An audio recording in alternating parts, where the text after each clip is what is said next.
Au cours de sa mission entrant dans ses attributions entre le 26 novembre et le 13 décembre 2024, le Conseil supérieur de la communication a sanctionné en suspendant ou en bloquant des chaînes internationales pour manquement grave.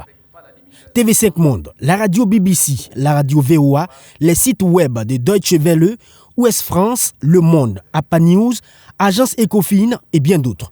Le CSC a mené cette mission auprès de 213 médias audiovisuels et il a révélé que 144 radios et 21 télévisions sont fonctionnelles sur tout le territoire national, excepté les radios et télévisions du groupe RTB, sans oublier les presses en ligne. En ce qui concerne la presse en ligne, sur un total de 178 médias en ligne observés, 119 sont fonctionnels et 59 sont inaccessibles. Parmi les premiers, 56 produisent régulièrement des contenus, 52 ont une publication plus ou moins régulière et 11 n'ont produit aucun article durant l'année 2024. L'objectif étant de faire l'état des lieux du paysage médiatique, d'évaluer le respect des obligations éthiques et déontologiques et de recenser les difficultés et dysfonctionnements.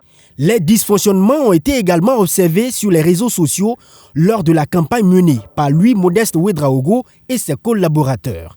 Le régulateur des médias burkinabé a donc surveillé les pages actives et recensé les blogueurs et influenceurs ayant au moins 5000 abonnés et qui diffusent des contenus sensibles et potentiellement nuisibles.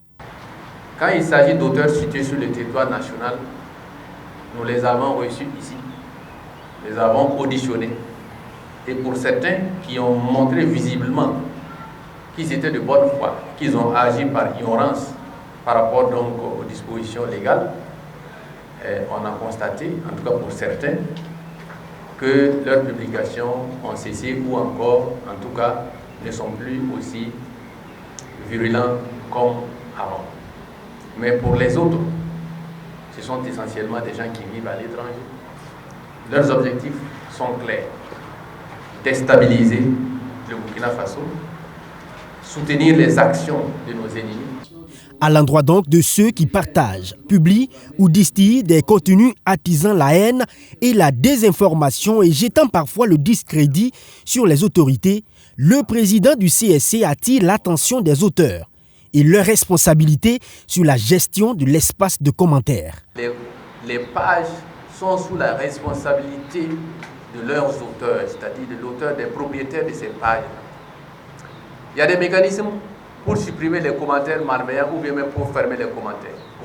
Si vous laissez ces commentaires se faire, c'est que vous les assumez.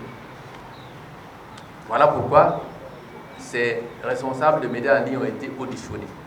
Si vous n'avez pas la maîtrise, si vous estimez que les paramètres de Facebook ne vous permettent pas d'avoir le contrôle, de garder le contrôle sur votre page, mais vous n'êtes pas obligé d'être sur Facebook. Si vous y êtes, c'est que vous allez prendre toutes les mesures pour limiter les effets néfastes donc des commentaires, pour les supprimer ou encore en assumer l'entière responsabilité. Du reste, le CSC compte poursuivre sa mission pour 2025 en insistant sur la sensibilisation auprès de tous les médias, en formant les acteurs en matière de déconstruction des fausses nouvelles, de lutte contre les discours de haine et de promotion de civisme.